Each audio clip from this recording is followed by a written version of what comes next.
Perfect. Hello, everyone, and welcome to our Startup Women Industry Roundtable, Women in Professional and Educational Services. My name is Amanda Logan, and I am a Programs Officer with Startup Canada. To begin, I would like to take a moment to acknowledge the land on which I am today, and that is the unceded and traditional territories of the Algonquin and Anishinaabe, also known as Ottawa.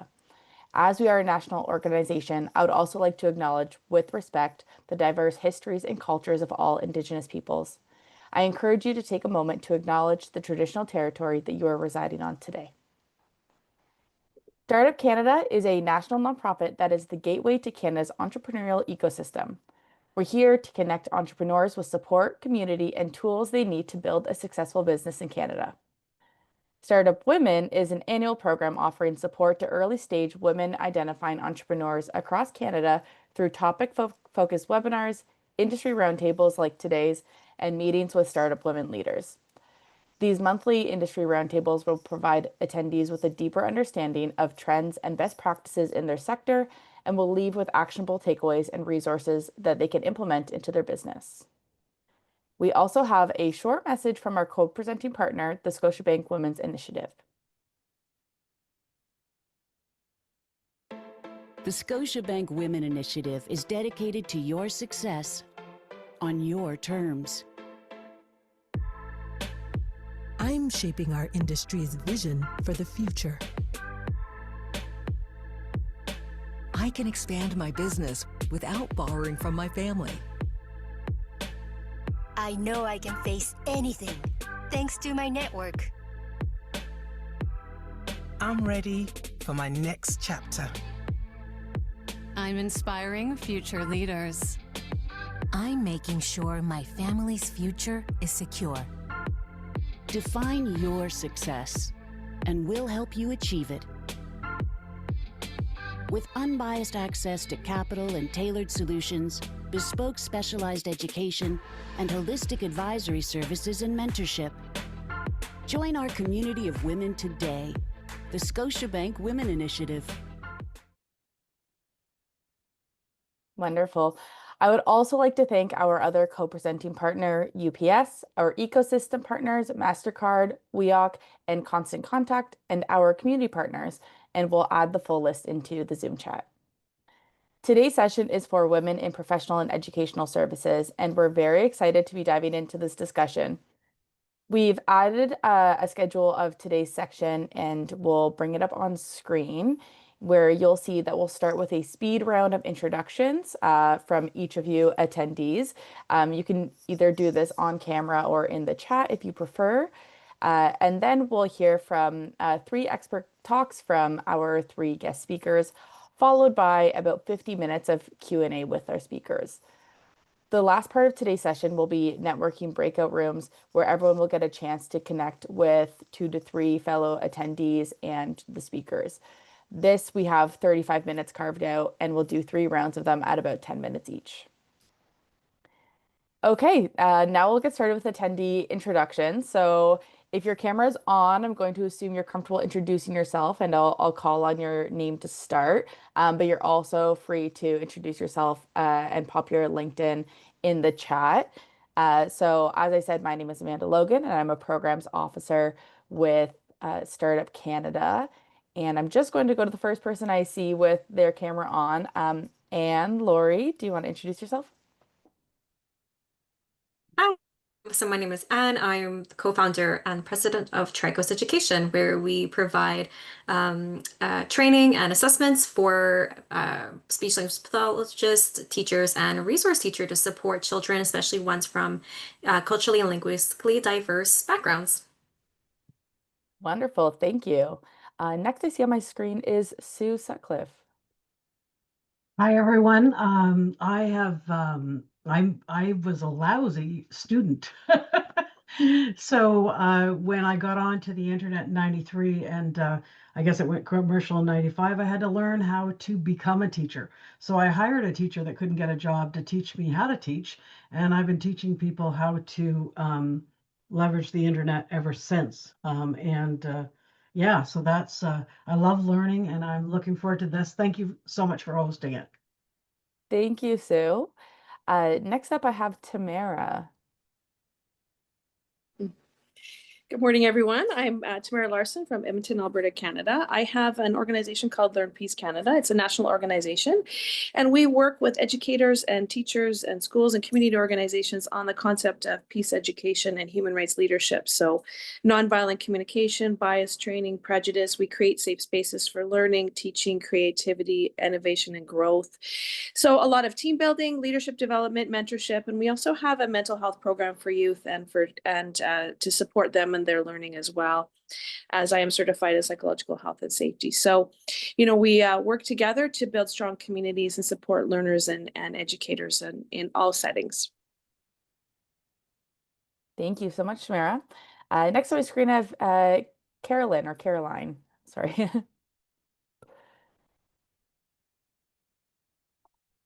Oh, you are just muted. Okay. Thank you. Hi, everyone. So my name is Carolyn Beaton. I'm based in, my office is in Waterloo, Ontario. I'm a CPA. I'm a new partner in an organization called Rodel and Partner. It's a very large professional services firm headquartered in Germany and all throughout Europe, and we're present in 51 countries around the world, also in the States. Accounting, tax, consulting, and compliance. So we help companies large and small, multinationals, as well as private entrepreneurs, and help them with whether preparing the financial statements or auditing their company's statements. And I'm just here and happy to be here today. Thank you. Perfect. Thank you so much. Next on my screen is Demi. Hi, everyone. My name is Demi. I'm a CPA. I founded Zodem Consulting a couple of years ago now, and we offer outsourced accounting services, tax advisory, and fractional CFO. We're based out of Toronto and Alberta as well, but it's really great to be here. Nice to meet everyone. Thank you. Next, I have Stephanie. Hi, everyone. My name is Stephanie Truant. I work in the performing arts. I run a small boutique management agency representing classical composers. So my background is working for orchestras. I spent 21 years working in artistic programming for orchestras, the National Arts Centre Orchestra, where actually I'm based in Ottawa as well, and previously the Toronto Symphony. And I made the transition a year ago to move from the buying side to the selling side to represent composers. And my company is less than a year old, and I am representing 10 Canadian composers so far. Awesome. Thank you so much. Thank you. Next on my screen, I have Crystal. Good morning, everyone. I'm Crystal Hamilton, the founder of Nobi, and I am located in Vancouver. Nobi is an educational and training program and platform for the hospitality industry. So we support restaurants, hotels, liquor retailers, all frontline workers with much needed training and resources to do their jobs more confidently. Thank you. Perfect. Thank you so much. And then I have Vaishali. I hope I pronounced that correctly. Please correct me if I'm wrong. Oh, that was perfect. Hi, everyone. Great. My name is Vaishali, and I'm the founder of BioTroopers. We're a STEM program with focus on biology, so the science of all things living. So you might have seen there are lots of STEM programs, which is great for our kids. But a tremendous focus is on the 10 in STEM, that's technology, engineering, and math, lots of coding and robotics. Biology is extremely underrepresented. So I'm a molecular biologist by training, and my goal was to make science, biology specifically, accessible to kids using fun, hands-on experiments, art, theater. We're based out of Burlington and Oakville. Wonderful. Thank you so much. And then last person I see with their camera on is Lisa. So Lisa, why don't you go ahead?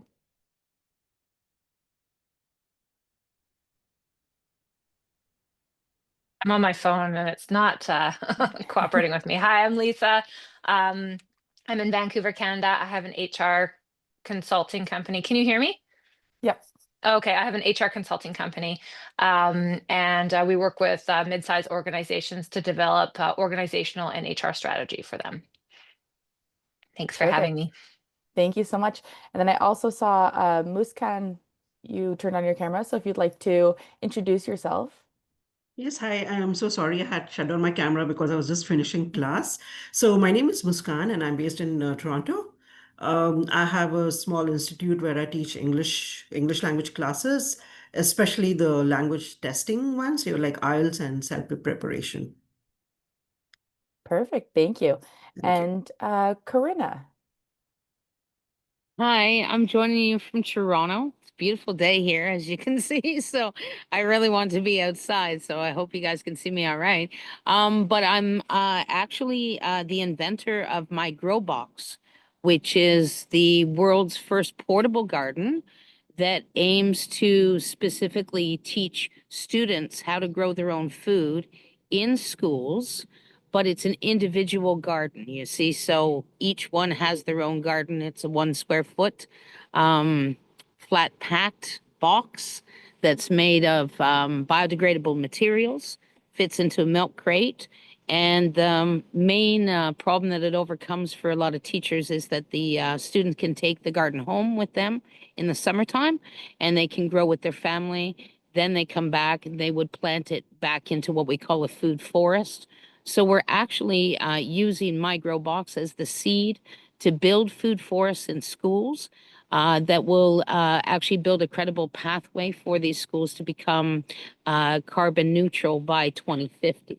So it's a way to build biodiversity, food security, take down carbon all at the same time. And it's a wonderful program that I've designed, but I'm actually at the point where I'm looking for beta testers and teachers that are interested in maybe demonstrating this type of thing in their, educational environments. And I've got 500 on the way. So if anyone's interested, I'll put the link in the chat there and you can certainly reach out. I'd be happy to get some beta testers and get my proof of concept done so we can go ahead with this. Perfect. Thank you so much. And then Sarah. Hi, everyone. My name is Sarah Delaney. I'm the founder of BFD Retail Consulting. And what we do is we are business consultants, but we focus on leadership, coaching, and skills training for adults in service-based businesses and service-based environments. That's where we are. I'm based out of Halifax, but we work across the country. Fantastic. Thank you so much, Sarah. Okay, that is everyone who I see with their cameras on. If you have your camera off, I will just assume that you'd rather introduce yourself in the chat. No problem. Thank you everyone so much for being here. We do encourage you to ask questions following our expert talks. You can do this either by writing your question to the chat or using the raise hand function, and we'll call on you to turn your microphone on. So without further ado, I am honored to introduce our speakers today. So joining us, we have Maryse Gingras, the Vice President of Business Development with Futurpreneur. We have Erin Blaskie, CEO and founder of Willow. And we have Christina Adderley, founder and lead strategist with Success Scale Agency. We're also joined today by Isabel Nolan, Director of Programs with Startup Canada, who will be moderating the conversation. All right, well, let's get started with our expert talks. I will invite Maryse to kick things off and tell us her story. Thank you so much, Amanda. Thank you for the Startup Canada team for inviting us today here to give this platform. And I already see lots of collaboration. It's awesome. Thanks for the introduction. I love it. Maybe I'll talk a little bit about my background to situate everybody. So I'm located in South Shore of Montreal, so in Quebec. If I go, I'm not going to go too far, but all I want to say is that I come from very humble beginnings, like a small little farm in the middle of Quebec, where I grew up there. And then as I got older, I came from a little bit of an entrepreneurship background, but I would say very basic entrepreneurial, like really kind of helping small business and really create your just own job, like owner or operator. And I still have few in my family. And then went to school, and then I was like very passionate about English, and I'm like, I need to learn English to be and to go and advance in my life. So I went and I lived in Calgary, Alberta for 6 years, where of course I learned English and I became fully bilingual. And then I did a little bit of odd jobs in my 20s, and then I decided to do a bachelor in management back in Montreal in my early 30s. And I ended up at Futurpreneur. I was applying for a job that summer, and I literally probably sent 300 resumes. The job competition market was quite something. And I'm not going to go in the whole story, but it was a great experience to go through as an individual to figure out where you want to be in life. And I've seen entrepreneurship both sides. So I've seen it starting from nothing, and I've seen it also through my education and through Futurpreneur now. And I just love to do the bridge, because you learn a lot on how to do and how to be resilient, like early on. But then the strategic side is also very, very important in the planning and everything, which is what we do at Futurpreneur. And I've been here at the organization for now 13 years. I started different roles, and I'm now a VP of Business Development, overseeing the national teams across Canada. Bilingual, of course, our organization is bilingual. It's a nonprofit. And what we do is we help young entrepreneurs below 40 years old to start their businesses and to educate them, help them with their business plan and cash flows, and help them acquire financing. It's loan without guaranteed, up to $75,000 with a mentor. For us, the mentor is very important for starting a business. And this is what we do. And we are celebrating our 30th years next year already. But we did accompany 20,000 entrepreneurs just this milestone this summer. So I'm happy to be here, happy to answer questions, happy to help out. And that will be it for me, Amanda. Thank you so much for sharing your story, Maryse. No problem. I will now pass it over to Erin to introduce herself. Great, thank you. Everyone can hear me okay? Yeah, amazing. Well, I'm super excited to be here, and also extend my thanks to Startup Canada for the invite. To start my story, I think we have to go back to 1988, so buckle up. I'm just joking. I won't actually take you through all of the years since then, but essentially a really big pivotal moment for me was when I was a child. My dad gave me a Commodore 64, and I remember thinking, like, I'd never seen really anything like that. I grew up in a really small town, and I remember hooking up the computer and thinking, like, wow, this is really super cool. I'm the oldest child in my family, which I have all of the older child attributes. So my younger sister was sometimes my student if we were playing school. She was sometimes my secretary if I was playing CEO. But I definitely had a lot of that sort of energy. And I used to walk around the neighborhood selling birch bark to our cottage neighbors and rocks that I would find. And thankfully, they were all really sweet about it and actually purchased it. But definitely kind of had that entrepreneurial hustle, I think, right from birth, it feels like. But that really continued. So when I was 21, I was sort of accelerated as fast as I could through school. I got hired by a private career college here in Ottawa, and the college was Willow College, led at the time by Rima Aristocrat, which was an incredible female CEO to have as an example, and that instantly made me want to start my own company, so I did. So I started my first business in 2004 and started it as a virtual assistant, which wasn't really a big thing at that time. It was, I mean, I started my business like pre-social media, pre kind of what the web looks like today. Lucked out in a lot of ways. One of my first clients was a startup founder in Silicon Valley, and I didn't know what Silicon Valley was. So I remember he said that, and I was like, very cool. And I think he thought it was very impressive, which it was, but I did not understand that. So, but that really opened my eyes to a lot of what was happening kind of more at that time in the South, but just from an internet marketing perspective, and quickly pivoted the business to marketing and brand. Over the next 14, 15 years, worked with probably 300 to 400 different businesses. every business model you can imagine. I worked on some really cool projects, like the personal brands of Elon Musk's ex-wife. Didn't know that she was that person at the time, thankfully. I think that was a benefit for me. And a couple other really cool things like that. So just a really random 14 to 15 years. Fast forward to 2017, I think it was, and I decided I was sort of, I'd been working at home for that many years and really wanted to go in-house. I was consulting with LSpark, a local startup accelerator, and I decided to join them full-time. So I did that. That's where I got to know the Startup Canada team really, really well through that work that I did there. Then I went to Fellow, AI meeting tool, also Ottawa-based, as their first head of marketing hire. Then the pandemic happened. Found myself back at home, and I was like, well, if I'm home anyway, might as well go back to consulting because that's where my heart always has been. So in 2021, restarted my consulting practice and as Willow Gray, and happened to land a client that really just sort of has shaped and changed a lot of my career trajectory in terms of what I'm interested in doing. And that was the Canadian Paralympic Committee. So I've been leading their marketing, brand, and communications for the last 3 years.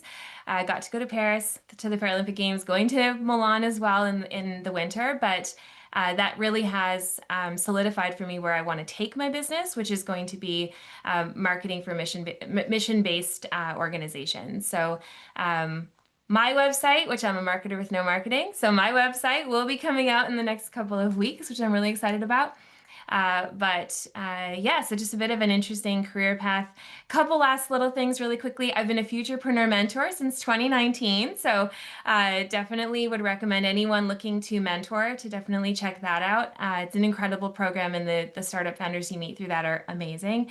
And then I also act as the chair for the program advisory committee of the Business Management and Entrepreneurship program at Algonquin College. So deeply connected to education there, and I've taught at Telfer as well in their digital marketing program. So I think that's it.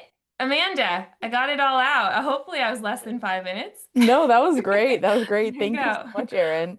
No problem. Really appreciate it. Okay, and now I will pass it over to Christina to share her story. Thank you. I mean, those are two great examples to come after. So I feel like the bar is really high right now.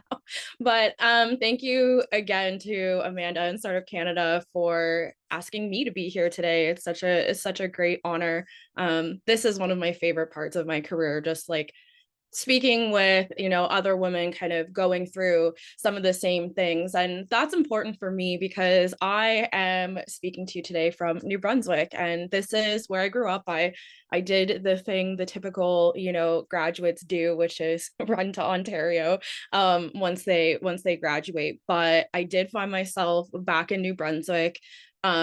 And this is where I've chosen to, raise my family and build my business. And it's all been intentional because something that was really important to me growing up here in the 90s is that I didn't see people that looked like me doing really anything. And so it was really, I'm a visual person. I'm a visual learner. It was really hard for me to picture like, what would my future look like? What would my path look like? I didn't know what was possible for me. So in my mind, middle school, high school, I was always thinking, okay, once I move to Halifax or once I move to Ontario, like then I'll figure it out.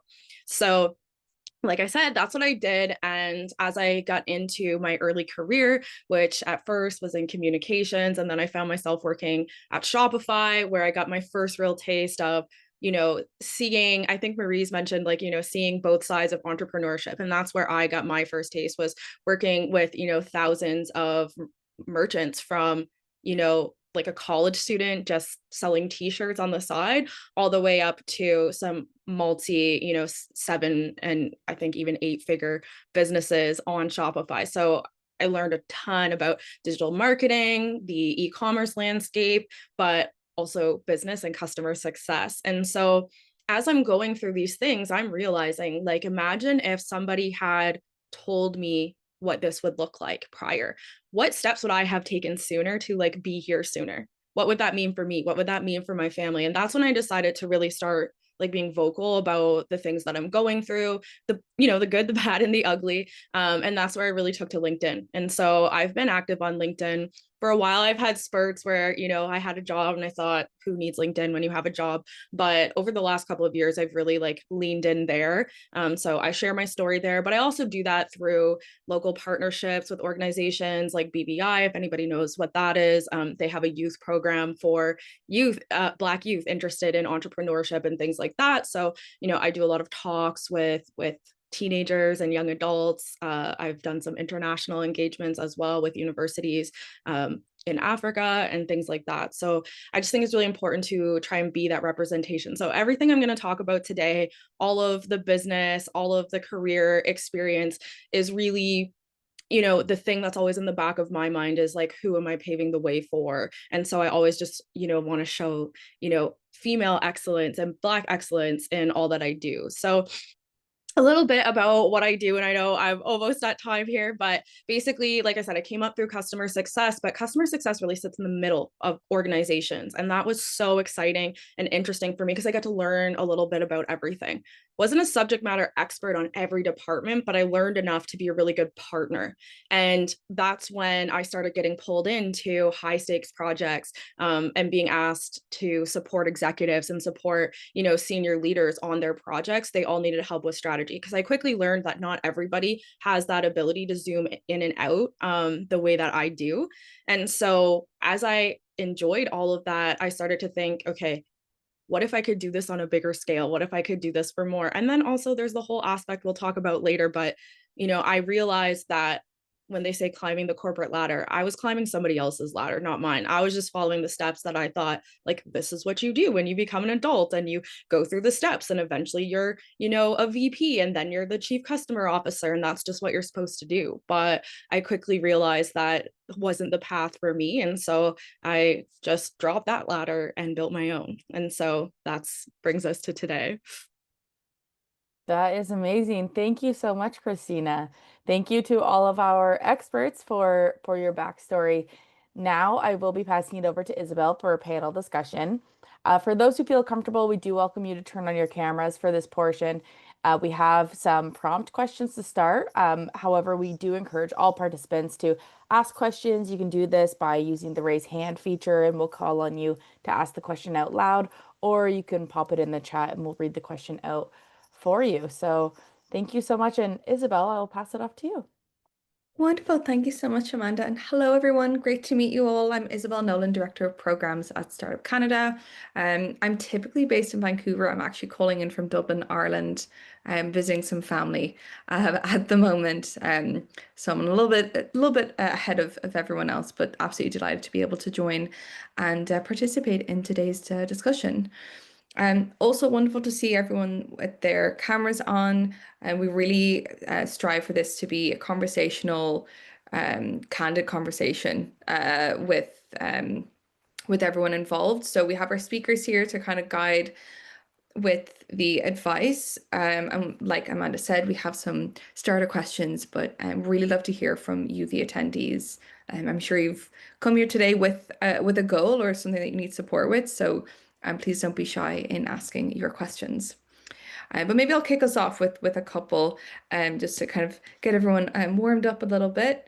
So I'm curious to ask each of our speakers, maybe what are some of the most frequent issues or concerns that either entrepreneurs are coming to you with, or maybe something that you have had to navigate your way through. Erin, maybe I'll pass to you first. Yeah, sure. Thank you. Yeah, it's interesting. So I'm also, in addition to the other things I mentioned, I'm an advisor at Invest Ottawa as well.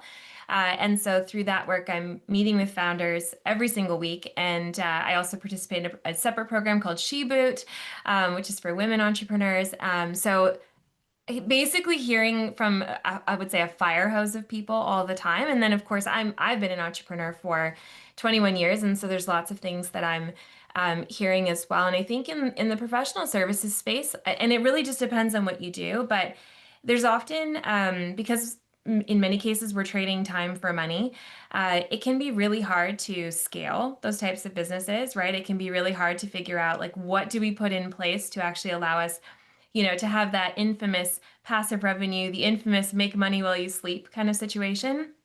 So I think that can be quite a challenge, is figuring out how you grow. And then I think the bigger challenge that I see, and it's nuanced, and maybe people can relate to this, maybe they can't, and I even struggle with it sometimes, is that there's often a definition of what success looks like. Like your business has to look a certain way. You have to have, you're only really successful if you have employees, and people ask that right away, right? How big is your team? And how many clients do you have? Like it's almost a volume game sometimes. Whereas for me, in the last, I would say 6 to 7 years, I've really tried to reset that for myself, but also give permission to other founders when I'm talking to them too, that if they don't want to scale, that doesn't mean that your business isn't successful, right? Like you can have an incredibly successful business and keep your client list a bit smaller because that's more manageable. Maybe it feels a bit more like a lifestyle business for now, and that's okay. We can have that and it not be, something that is seen as less than. So, and that it kind of spills out to all parts of life. Like I still drive a 2012 Ford Fusion that is rusting because I'm like, it's fine. She works and she's been very good to me. So yay, so I think resetting your own definition of success as an entrepreneur is critical because it'll really help you like prioritize what is important. And for me, at this point in my life, and this could change because it will change. I have a small child, a 4-year-old. I've got a 15-year-old, 2 different ages of life. I've got that on the go. There's a lot that I have in my life beyond just the work. And so I think figuring out your own recipe for success is critical. So I think that would be the main one, is just that reset of expectations of, what society thinks is successful versus your own version. Excellent piece. And I think that's so important to discuss, that it's not just the success being measured by like the volume or, that sort of piece on it as well. Whatever it is, that it's subjective. It looks different for everyone. Mm-hmm. Christina, how about you? Any sort of frequent issues or concerns that either you're navigating or you're supporting with entrepreneurs? Yeah, for sure. I mean, there's definitely some overlap with some of the things that Erin does. And she pointed out the other day that like we work on a lot of the same problems, but we're doing it from a different angle and with, potentially like a different clientele. So there's always going to be that overlap. But at the end of the day, the thing that I come across the most, just because of my line of work, is businesses that, are still in that startup phase, but really starting to move into the growth stage where, hey, we've got sales all the time, we've got business, but we don't know how to keep it up. I have business owners and founders that are, worried that this growth is actually what's going to kill their business because they don't know how to keep up with the demands. They don't know how to keep everybody happy. A lot of the resources available these days are, and intentionally so, are focused on really that startup phase, business planning and maybe getting some funding and grants and things like that. But now that you have a business, how do you keep it going? How do you grow? How do you turn it into a 10, 20, 30, even 100-year company? And so where I really tackle that problem from is the customer success angle, the customer experience angle. Without customers, you don't have a business. And so how are we doing things all the way from something as simple as just setting expectations with your customers in terms of things like your delivery time or your onboarding process, turnaround, all of those things, all the way up to how do you package your products or your offering? And I don't mean necessarily the physical packaging, but how are you communicating what you have available to your customers? How are you selling it? What are you putting together? All of those things. So we really span across a lot of areas, but for me, it all ties back into, from that customer's perspective, what would make them be okay with waiting a little bit longer to get what it is that you have to offer. And something else that Erin said that I think is really important is the concept of, what does success look like to you? I have a lot of businesses, and nothing against the East Coast here, but something that I found with local businesses is there definitely is that want to kind of like keep up. They always say like keeping up with the Joneses, right? Because, okay, well, this business is doing this, so shouldn't we be doing that too? And that's not always the case. If you're the owner and this is your business, like you have the ability to build it the way that you want around the life that you want. And so if a certain service model isn't going to work for you because you're not going to have the life that you want to have by running that business, then that's okay. So we also need to understand what the goals are and then build our strategy for that specific goal. What I see happening a lot and strategies that get thrown around, I mean, like I'm very active on LinkedIn. I don't really use other social media, so that's going to be my example. But if you go on LinkedIn and you see all these different gurus and people talking about startup advice and business advice, it's general. It doesn't mean that it's going to work for your business specifically, because they don't have a picture of what your goals are, who your customers are, and how all of that fits together. So for me, that's the biggest thing, is just like, how do we handle what the sales that we have or the customers that we have? And then, like I said, what are your goals really, and how to figure that out. Yeah, and to add to this, I mean, thank you, Christina. I think that's great. And Erin, like, I've seen a lot of entrepreneur, and being authentic to your values will bring you success too. You know, the business will be you and it will project you. So I think it's very important to also always think about that, and not looking at everybody else, but really stay authentic to your true values and how do you build from this and bring your business forward. I think it's very a good foundation to keep going too. Thanks, Maryse. And yeah, I think that is so true to like have your values at the forefront and keeping your why there as well, because you can also get muddled in the day-to-day pieces as well. So when you're coming back to all these different or you have all these different challenges or questions coming to you every day, it's so much easier to navigate when you're, like you said, using that.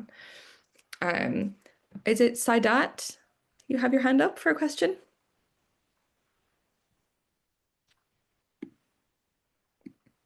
Oh no, okay. I thought they had their hand up for a question. I'm curious, Maryse, you know, in your work with Futurpreneur, you're supporting a lot of young entrepreneurs, and you've emphasized, you know, the access to financing, the mentorship that comes along with it. For women working within these spaces of professional educational services, are there any supports, or are there any support that you provide when it comes to blind spots that entrepreneurs in these spaces may not have? You know, like, what do they not know before going into working in these spaces? Well, I mean, maybe not specific to these spaces, maybe like that's going to be a bit more general, but like making sure that you also take care of yourself as an entrepreneur is very important. Like, you know, making sure you build that network behind, like, and you have that behind you and connecting with the right people. I think don't stay in your corner, like just make sure you take advantage of all these opportunities that you can network to. I think that's great, but build it very intentionally. Take the time with the individual and do it.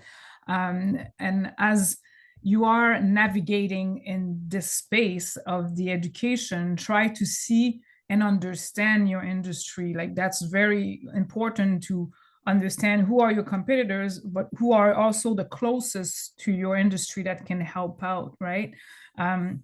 If you need to look at your client base and just make sure that you are targeting the right client, that's always a work that you have to do. I think Erin mentioned it to you, like, you need to know your client very, very well. And this is always a constant thing, because if your client base change too, you need to pivot, you need to adapt. That's very important, because you have to keep your business alive. So that's something that I've seen a lot. We all keep thinking about talking about that resiliencies, but it is that, like, how do you pivot the next day because you need to bring more sales or you need to do all this? So that's kind of where I would mostly give my attention and just try to see and in the sphere of business. So.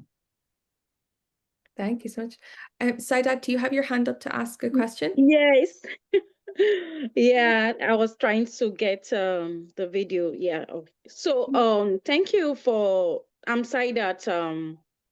I'm a newcomer, and I've been in business back home in Nigeria for the past 20 years.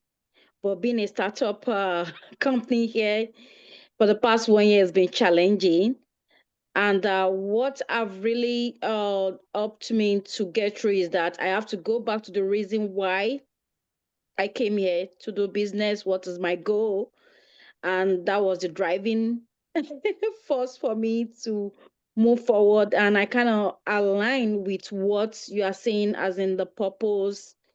It helps at the start-up stage to be able to grind forward, and that's my motivation, my drive. And one thing that has also helped me is that I also have an exit strategy in mind, and I also put a timeline to it that once I achieve this, I think I'm fulfilled, and that's it for me. So at this point, I don't know what's encouragement for us, like us newcomer and immigrant that are just coming in, to be able to navigate. We've been able to develop products, like 5 products that's going to the market very soon. And we'll be operating for the past 1 year. We have a farm, and very soon. So I just need this network to be able to launch properly, so that we can connect our African herbs and spices in a very innovative product for all parts of the world. So my mission is to get the products on the supermarkets of Canada. So I hope this network can help me, and anything that you can help us to achieve this, I will really, I'm happy to jump on the opportunities. Thank you. Thank you. And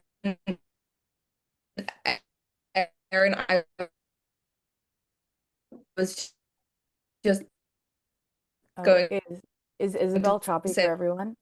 Yeah, okay. As well, said that when it comes to starting and growing a business as an immigrant. I just want to make sure is my Wi-Fi lagging at all for anyone? Or are You we did just get okay? a little choppy there, but I think you're good now. It looks like you're back now, Okay. Isabel. I think you, oh, nope, she's gone. Okay, you know what? While Isabel figures out I'll jump in and continue the questions. Okay, perfect. Sorry, just give you one moment. Amanda, do you mind if I just build off something Maryse is talking Yeah, about as well? please. Just Yeah. one of the things that I've found personally super helpful is to kind of invest, and I know Christina, you were talking about this earlier as well, but to invest in your personal brand. Now, admittedly, over the last couple of years, I've been a little heads down in my client work and have not been doing this as much, but I have done this for kind of the first, 10, 12 years, since LinkedIn and all the other social platforms came out. But that's been really invaluable for me, regardless of where my career has led. So as I mentioned, like consultant, went in-house twice, came back to consulting. And I think the only reason that I was able to do that and navigate kind of in and out of these different things is because I'd also built a personal brand and a network around kind of the work I was doing, which I could take with me regardless, right? So it wasn't that the companies that I worked with didn't own that. That was mine. So I would say that even as you're thinking about building your business, it's equally as important to think about building your personal profile, your personal brand, because again, like it's just a lot more navigatable. It's not a word, but I just made that up. The other thing that I've really loved about that as well is that I talked about the taking it with you, but if you think about it, people don't follow businesses as closely, right? Like how many of you actually go follow business pages on LinkedIn or business pages on Instagram and like truly follow them and, really look at everything they're posting? Like that's not typical, but we are connecting with people. So even in your own business, people will want to connect with you. You can still have your company brand and everything else. That's equally as important. I'm a brand marketer, so I'm not saying don't do that. But just really think about kind of building that personal brand so that you have that equity and that value built and you can take it wherever.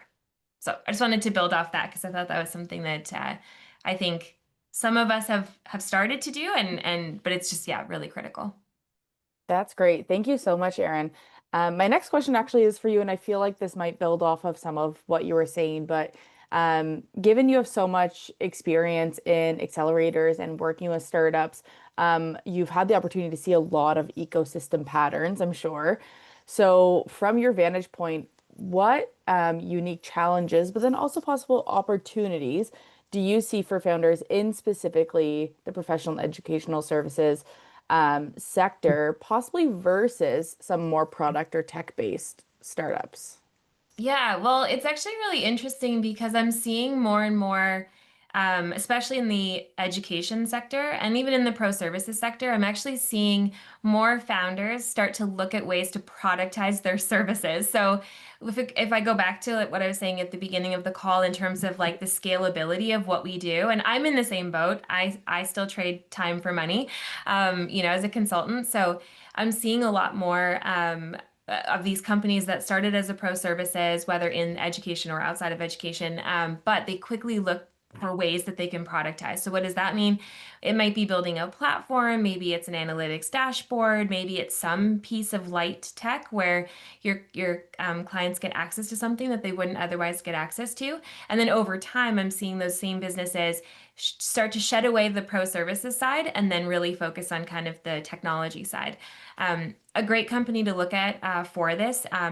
These folks are not in the education space, but it's an interesting, maybe it's a bad example because of where they ended up in the end, but I digress. You could still look them up. So it's a company called Bench, and Bench essentially started as an accounting bookkeeping company, so just fully pro services, but they applied this like analytics dashboard software to what they were doing and offered that to their clients.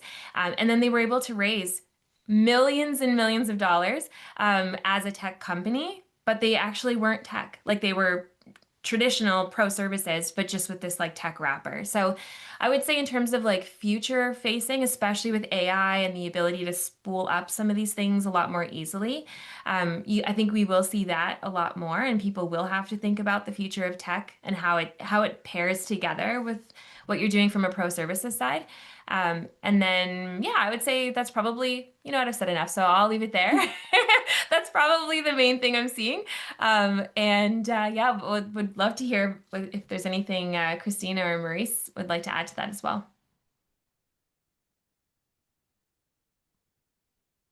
Awesome. Sorry, Christina, were you about to jump in? Yeah, I was gonna say, and I'm so sorry, I took a little snack for a second because I had so many meetings today.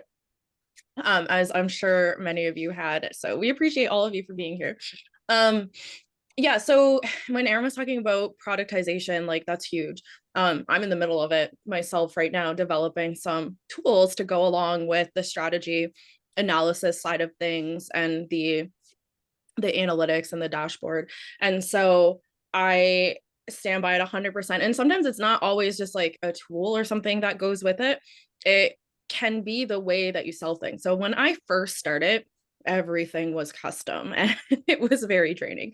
And so that means sometimes multiple discovery calls and back and forth and things like that before you're able to say like, okay, this is the scope of what I'm able to offer. These are the outcomes we're going to be able to do, and this is how much it's going to cost. So while I still save time in my books for, one or two clients like that within a given period, I've really spent a lot of time productizing my offering so that it's very clear, like option A, B, or C, this is what you're going to get. These are the outcomes. And I'm still delivering a service. I'm still doing certain things. And yes, do I spend sometimes, just because of the nature of the business, I spend more time with one client than another. But for me, it always evens out. And the trade-off of my sanity, honestly, for that has been very well worth it. And so I do think there's a lot of value to that. And also just with like the market in general, if you pay attention, I saw somebody mention TikTok in the chat on the side, like everybody loves these quick consumable moments. They want to understand at this point in like 0.5 seconds what you do, what you can offer them. They no longer necessarily want to spend a lot of time, even like some of the larger clients that I work with, like they don't actually want to sit with me on a discovery call. They'll sit with me if they can see the exact value that it's going to bring. But anything that you can just do for me and give it to me is always a win, right? So I just like urge everyone to think about that a little bit. If everything you're doing is fairly custom, typically there are some things you can productize or at least systemize. Doesn't necessarily mean automate, but there's typically something that can be found there. I think it's going to give you a lot of clarity, a lot of breathing room, and it's going to attract some new clients too. So that's what I would add. Yeah, definitely. Thank you, Christina. Elmira, you have your hand up. If you'd like to ask a question, please go ahead. Hi, yes, thank you.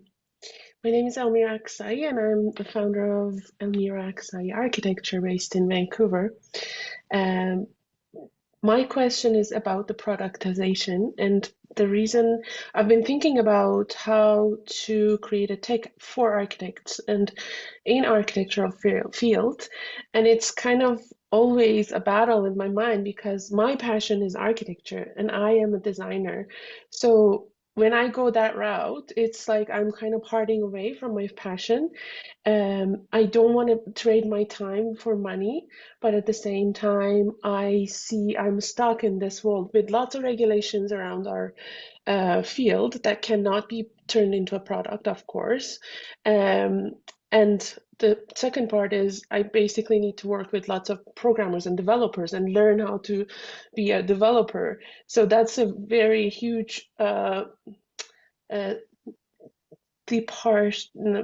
separation from my passion. So that's where I'm stuck. So I would be very curious to hear your thoughts on that.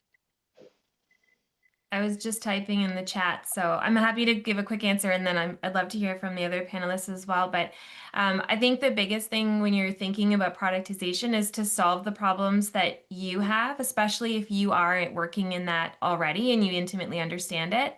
So if you think about, the tech available to architects, for example, and maybe some are good, maybe some aren't great, but what are those gaps that you could solve? Because I think part of the reason that tech exists and then grows and gains popularity is the problems that it's solving for people. So if I think about like my own business, MailChimp solves a specific problem. Asana for project management solves a different problem. So I would just think about like your own work experience and solve for the problems you have, because guaranteed if you have them as an architect working in this space, other architects would also have similar problems, maybe not exactly the same, but probably similar. So I think that's the first one.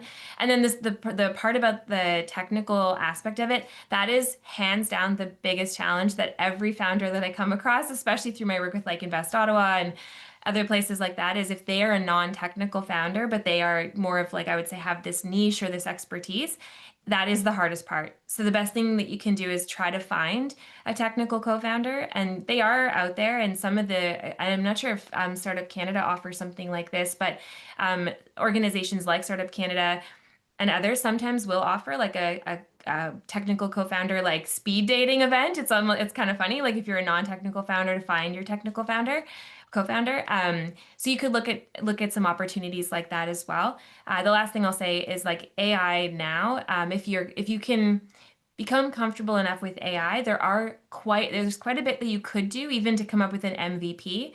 Like just your minimum viable product to see like if the market actually wants it. But I would say solve for your problems, because that's where the magic will exist for sure. Yeah, and clearly identify it too, really. I think that's the key. Like what is in the priority, the key problem you want to solve, right? Like this one is sometimes very, very hard to identify. And maybe something to say too about, and I'm curious to hear about that because I heard that lately through an entrepreneur, is innovation versus excellence. Is both shouldn't go together. And what that means is that, yes, you want to launch something. Does it have to be truly perfect? Because you also have to learn while you're launching it. So, I mean, I know you both ladies have experience, so maybe you can tackle this one, but I find it very interesting because that innovation is key. But then if you wait till it's excellent, you may lose some time too. So. Thank you so much. Thank you. Thank you for your question. That was fantastic. Maryse, I actually have a question for you. From your vantage point, what are the key structural gaps in Canada that service-based business owners are facing when it comes to language or geographic region that might put them at a disadvantage, and any solutions that we might be able to offer to our entrepreneurs? Yeah, thanks, Prue, for the question. I think the barriers, I think it's easier to solve them too when you identify to your group, right? And like you're talking about language too. I think there is like great communities across Canada, and you can leverage that network too. I'm just going to give an example. We just did a French growth accelerator. So we've done an English one for many years at Futurpreneur, and this is entrepreneurs that receive our funding, but then they want to bring their business to the next level. They're between 2 or 5 years of business. And we did it in French, but it was French across Canada. It wasn't just Quebec. 60% of the participants were actually outside the Quebec province, which we gave them that leverage to build a network and really start their business across the province. Like, we know a lot of things is happening worldwide right now and with our neighbors in the South. So doing this interprovincially just give them that strength and helping them to make collaboration and make more sales, right? Like, and there is still a bit of barrier provincially, but there was few business that were service-based too, and they helped each other. They were together for 2 days. It's like, don't be afraid to ask for help. Like, really don't be afraid to ask for help too. Thanks, Amira, for your question. We'll try to give you as much resource as we can. And again, I think it's that don't be afraid to ask to where you are and when you need for help too. So. Yeah, that's great. And I think opportunities like this, right? Ask your questions in the chat and connect, especially when we go to the breakout rooms. Like, this is a great time to ask those individualized questions. And speaking of seeking advice and consultation, Christina, when you first began offering leadership on internal growth services, what major misconceptions did you encounter that clients thought they needed versus what they wanted versus what they actually needed? Yeah. So, okay, I'll try to like put this into, because this is actually a big one. It happens with almost every client. They, like, a lot of clients come in thinking, hey, like, this is my problem, this is what I need. And when we start looking at their data and what's been happening, as well as we look at their data, we also look at market data and realize maybe that's not actually your problem. I say that because, like I said, a lot of things tie back to customer experience. Another thing that I see too is, especially in the early days. Now, we just talked about kind of that balance between innovation and iteration, and you definitely want to, like, it's a very fine line to walk, and you want to be constantly assessing that, but you definitely don't want to miss out, because what then happens is I have these clients that, you know, they'll spend months and months or even a year like developing this new product that they think is amazing, and then they launched it and no one bought it or things like that, right? And so it's really about understanding, I think, the product, like product development, I think, is something that a lot more founders and business owners need to lean into. You don't necessarily need to learn it all. You can work with, you know, consultants like us to get some guidance on that. But when it comes to product development, yes, there's definitely something to be said that if you have a problem, others are likely having it too. But you also want to do some like market validation. Maybe you don't have the resources, or also, you know, maybe you have the resources and you're like, it's okay, let's just try something new. We'll eat it, you know, if it doesn't work, that's fine. But like, AI is such a powerful tool now. It has like changed the game for me in the way of how quickly I'm able to iterate and release new things, right? So you can totally analyze what people are saying. And this is literally a strategy that I use with clients, is we look at things like existing reviews from existing products that are similar. Could be product, services, whatever, Reddit, Quora, LinkedIn, all these different places to find what are the problems that people have. So it's a way to kind of do that qualitative research without having to sit down with a million people, though that's always the best. Like, if you can sit down with people, because they'll tell you so much. But it's really getting that market research right to, again, understand like what is the goal and what are we aligning towards. Because if we're building something that nobody's asking for, they're not going to buy it. Sometimes it's not the product. Sometimes it's just the way that we talk about it. So it's really getting to know your customers is what it comes down to. And so yeah, ultimately ask kind of like what's the misconceptions that they come to me with, and it's thinking that they need more sales, they need more marketing, they need more business development, when really they just need to get to know their customers better. That is the first and foremost one. And then another one is thinking that anything related to customer experience is an expense, when really you should be looking at it as an investment. Meaning, we understand that with investments, you don't always get that ROI right away. It's time that is the most important thing in the market, right? It's not necessarily the amount of money that you put in, it's how long you kind of leave it there and let it grow and let it do its thing. So same thing with customer success strategy. We need to get that foundation right, let it grow, keep iterating, make some changes depending on the market. But when you do that correctly, you're able to maximize your revenue and therefore maximize your profit. Because look at the difference between a company that, is selling, but is losing over 10% of their customers every month. They're losing a ton of money and leaving 6-7 figures on the table annually. However, if we're able to make all those customers stay longer, essentially forever, we're able to make all those customers stay longer, buy more from us, and then like bring their friends with them, it's a no-brainer for me. I'm going to choose that every time. So yes, selling is important. When you're a startup, you definitely want to acquire new customers, but you also have to think about what happens after I get that customer. It's like inviting somebody to your house and then just like piecing out and hiding in your office the whole time. Like, what are they going to do while they're waiting for you? So it's thinking like that.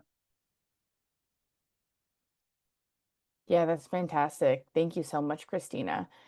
Now, in everything that we've been talking about, I think a lot of the time, being an entrepreneur can sometimes be intimidating and overwhelming, and you have to protect your mental health at the same time. And Erin, you've specifically spoken about founder burnout and self-awareness in a startup and being intentional about what success means. How did your early entrepreneurial journey prepare you for that burnout phase, and what did you expect and not expect, and what lessons did you learn throughout it? Yeah, oh my gosh, so many. We could literally talk about this subject for probably like a couple of hours on its own together. But Christina, I want to say one quick thing. Is it fine to hide out in my office though, if let's say my like in-laws are over? Because that feels like an acceptable time to protect my peace. You have special permission there when you're setting boundaries. Thank you. I joke, but okay. So mental health. Well, maybe just some quick backstory. So I've been a person who I've struggled with mental health challenges my whole life, since basically I became a hormonal teenager. From thenward on, varying stages of mental health challenges, so depression, anxiety, etc. And I feel like I was mostly able to manage it. I say mostly because looking back, a lot of the signs and symptoms were there, but I ignored them a lot of the times. But the hustle culture that we live in terms of just like this promotion of the hustle and the, work, don't stop, don't take breaks, like, et cetera, that was, I would say, pretty damaging as well, especially as a young entrepreneur starting my business at just 21. So for me, I had been managing fine, and then I hit a wall.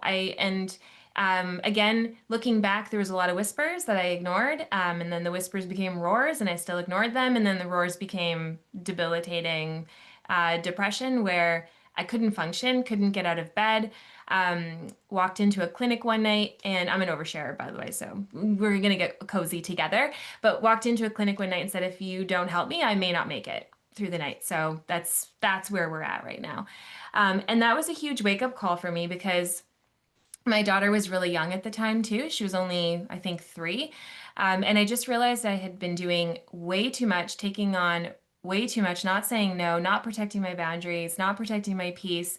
And honestly, like doing a lot of behaviors that I really had to like unlearn. So a lot of people pleasing behavior, a lot of like no boundaries, things like that. So for me, as an entrepreneur, if you don't if you don't invest in yourself as much as you're investing elsewhere, you will pay that price. Like it just will come, whether it comes now or it comes later, like it will come. And so I really had to work hard after that moment to put the proper structures in place, the proper support. I've always been in therapy. I think since when I was about 23, I think I said I was having a quarter life crisis and hired a therapist then. So I've been in therapy a long time, but I don't think I was being consistent with it. And I wasn't really like leveraging it as a tool for performance like I could have. So today, fast forward to today, I am in a much better place, thankfully. And I think it's because I've had to think about the performance around myself and the self-care and, you know, everything I want to put around that as equally important as what I would do for a client in terms of like the work.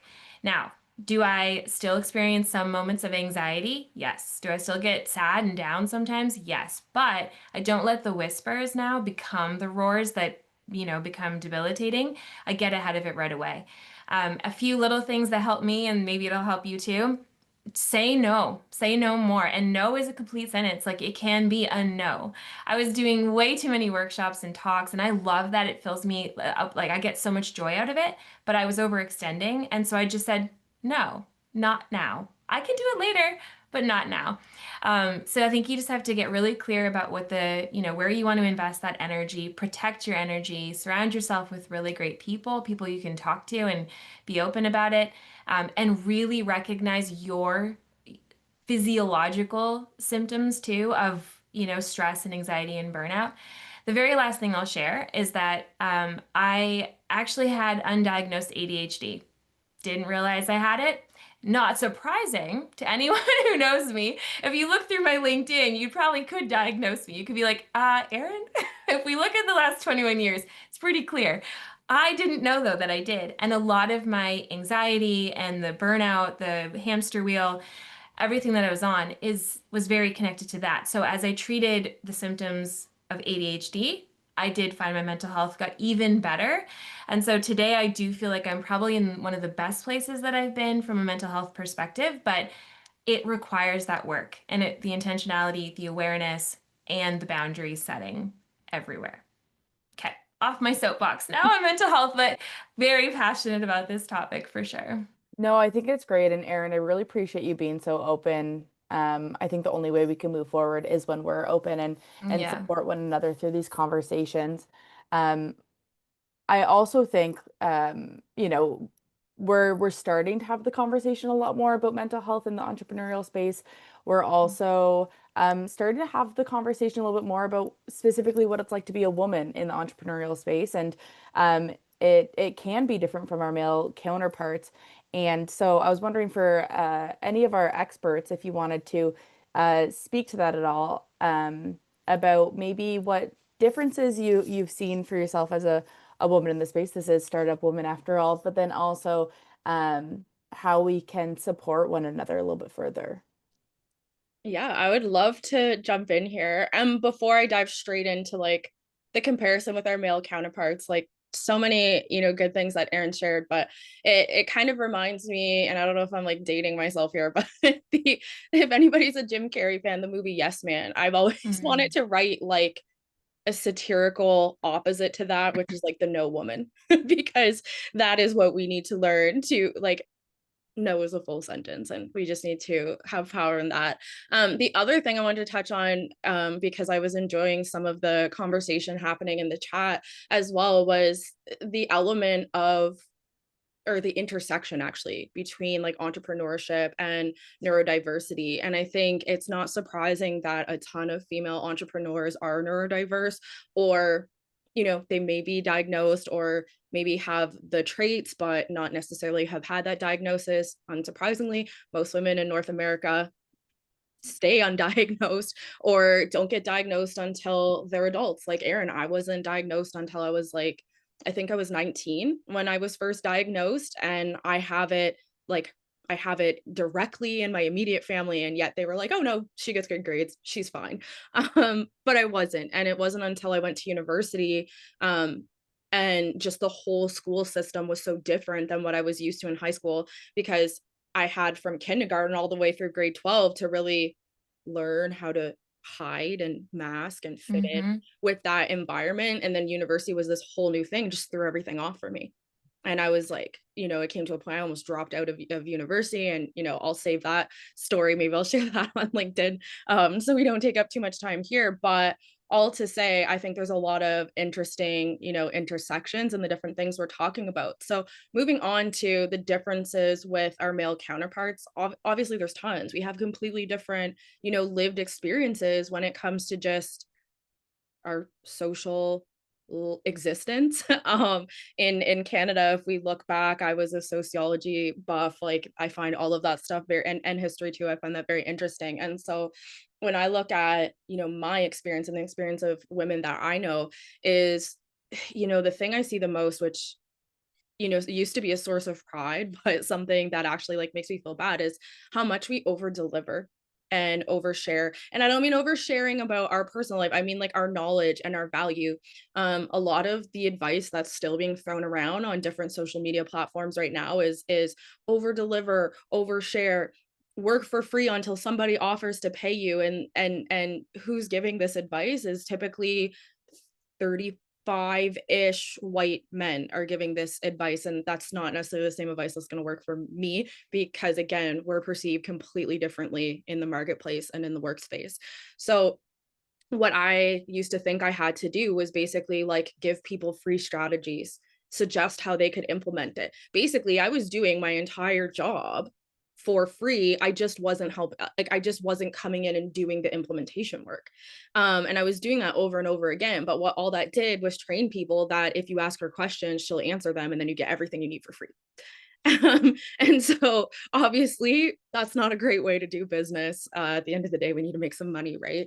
And so I have a friend of mine, he works in marketing, and you know, he said to me, Christina, you need to learn how to share your value, not your knowledge. You don't have to give everybody this like actionable, you know, strategy that's going to make them at least this much money if they follow your steps from like a free LinkedIn post. Okay. That's not what you need to do. You just need to confidently talk about your craft and what you do for clients, like what you can help them achieve. You don't have to actually give all of the steps away for free, because then you have nothing left. It's almost like when you're dating or something, it's like you want to leave a little bit of mystery, you want to like get to know each other over time, right? So I think that is the biggest thing, just that we've been conditioned to think it's necessary, because we do in the workplace find ourselves, and I know I've had so many situations where I've had to really prove why I deserve to be in the room before I was even allowed to share my suggestion or have it taken seriously, knowing that I'm the most educated and most experienced in the room at the time. And that was happening all the time, right? So we've been conditioned for that. But I think where the shift happens is really when we go from the fear of having to prove ourselves to the confidence of knowing what we bring to the table, and operating from that mindset. You know, have some of that like sales bro energy, like, no, we're like, assume the close, right? Like, I'm here, this is what I have to offer, and just moving forward in that direction. Thank you so much, Christina. That was fantastic. Francita, I see you have your hand up if you'd like to ask a question. Thank you. It was stories like Erin's story that motivate me to start my coaching and consulting business. As a nurse, I've been a nurse for 25 years, and I've heard those stories over and over again. So now that I've transitioning from a nurse, and I have my years of medical experience and that passion for helping mental health, my question is, how do I make that transition, you know? So I have done a lot of the footwork, and I am getting assistance from Business Link here in Edmonton, you know, their guidance. But I still haven't reached to the point where I have gotten a client or so as yet, because I'm like pretty brand new. I've posted my website in the chat. So my question is, how do I move from point A to point B, where I start really getting clients and making that difference that I do want to make? Yeah, that's a great question. Happy to jump in, but obviously would love to hear from anyone else as well. That I think is probably the toughest thing to crack in the beginning, is getting that first client, because it can be a little bit sort of like, where do I find them? How do I, explain the value of what I'm doing, kind of to Christina's point, and then how do you get them to sort of shift over? One of the things that I did in the earlier days was I tried to think about what would be a great middle point. So to kind of Christina's point of not wanting to give everything away for free, but what is the value that I can provide people, whether it's through, personal brand posts like on LinkedIn or wherever, whether it's something that I can do that's a bit more of like a bite-sized opportunity in terms of people like at least getting to experience that. And that can still be paid. That doesn't need to be free. But I think sometimes it's just that repetition, that, people seeing who you are, what your values are, how you would deliver the work that you do. And then just kind of building that trust. One thing I tell a lot of business owners is like the best thing that you can do is sort of paint the picture, is what I call it. So when you're thinking about like your LinkedIn posts or Instagram or videos, whatever you feel comfortable doing, really paint the picture for people. Like, what does it look like to work with you? What does the experience look like? What are the potential outcomes? And the more that you can paint the picture, and if you're early days, I'm not suggesting you lie, but you can like definitely use some of your previous experience and more package it up a little bit more from like the current state. So for example, you could talk through, worked with a patient, worked with a client, whatever you want to say, however you want to phrase it. And here's what happened, and tell that story. So again, you don't want to lie, take it from something that's real, and then just reposition it a little for now. But paint that picture, because as soon as people can kind of like see what life looks like where they are now, but also what it looks like after working with you, I think that can be really helpful. And that works for any business, by the way, like this whole painting the picture. Because think about it, if you're scrolling and you see that, you're like, oh my gosh, I need that too, right? How many of us do that, like just scrolling for anything on, products or whatever we decide, we're like, ooh, that solves a problem. Great. So maybe think about that, and then just network, like get out as many, in front of as many people as possible. Because the more people who know that you exist, the more, opportunities you'll have to kind of solidify that client. But I don't know if Maryse or Christina, anything to add to that? I think that's great. I think it's great advice. And I mean, you have the experience firsthand too, so I just love it. I'm drinking from the fire hose too, from you too. We have someone that raised their hand too, I think. Yes, Vaishali, if you would like to ask your question, please go for it.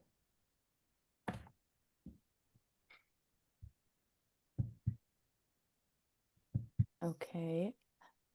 I'm not sure if they purposely have their hand up, so I'm going to I'll ask one last question, and then Vaishali can ask in the breakout room later if they do have a question. There's been a lot of chat in the chat about a coach, I think based off of, Erin talking about being in therapy. There's been recommendations as well to have a coach.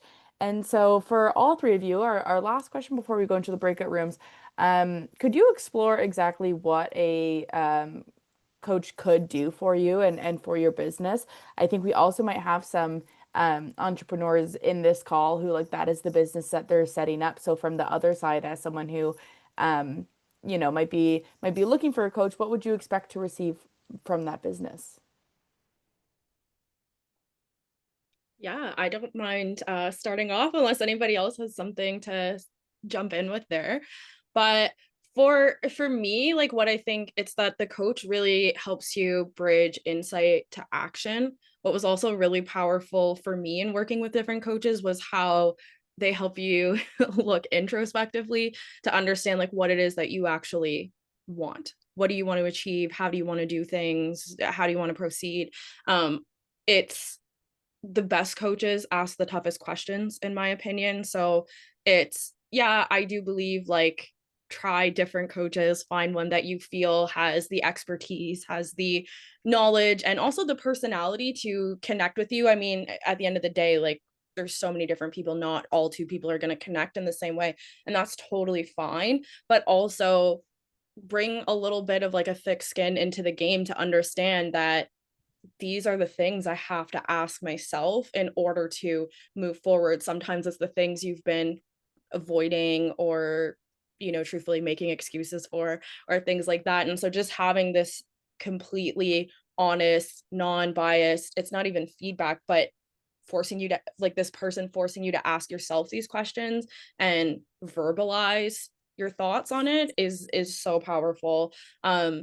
It is, I don't want to be too like cheesy, but it is one of those things you almost have to experience for yourself if you haven't, in order to understand the full value.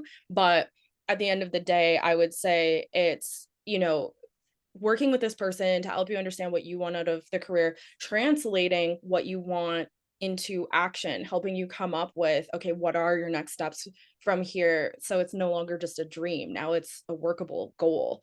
And, you know, it's a lot of times, especially as women, we talked about that earlier with our male counterparts, like, it's a lot of us have, I think it's also society and the way that we've been conditioned, but we don't want to brag. We don't want to think too highly of ourselves and be prideful. Like, those are typically traits that have negative connotations to them.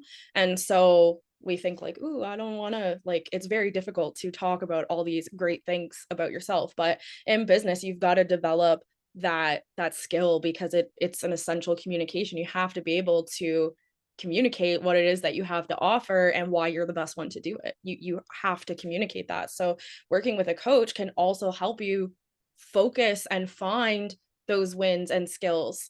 I see sometimes clients that think, you know, I used to do a lot of career coaching when I was in the customer success industry with people, you know, transitioning into customer success or looking for promotions, and they often would discount a lot of their previous experience because maybe the title that they held previously wasn't customer success manager.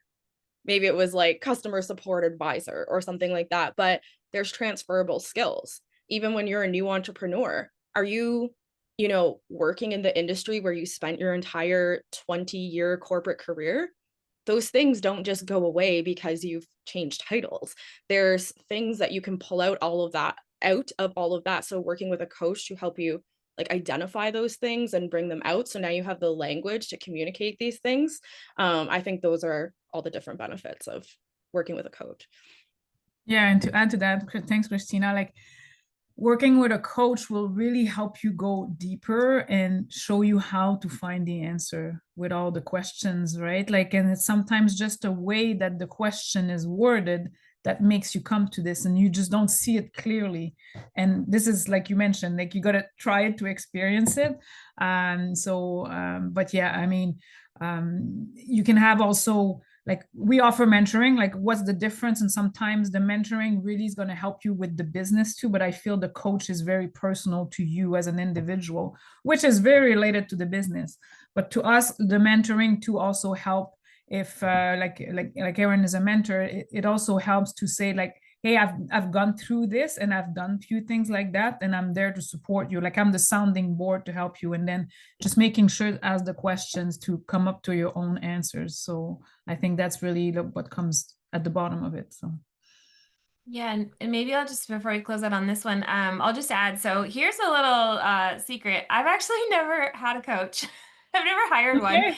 So I've coached people. I've, you know, from a marketing team's perspective, been a mentor, but I've never had one. And I think for me, the reason because I was sitting here as I was listening to everyone talk, and I'm like, why haven't I ever explored that for myself? And I think the main reason is like, obviously investing heavily in therapy, and therapy can be very, you know, similar to coaching depending on your therapist and what you talk about. But I also, like, I think I've surrounded myself with so many people who are also entrepreneurs, who are also business owners.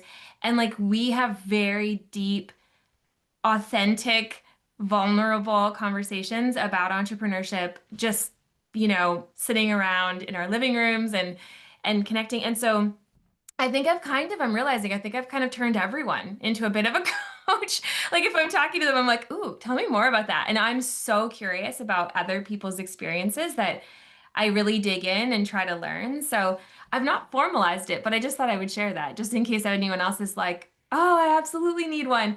I think it just depends. Like, I think there's a lot of value they bring, no doubt. And I have hired people for very specific things, like to solve specific problems, but yeah, never a coach.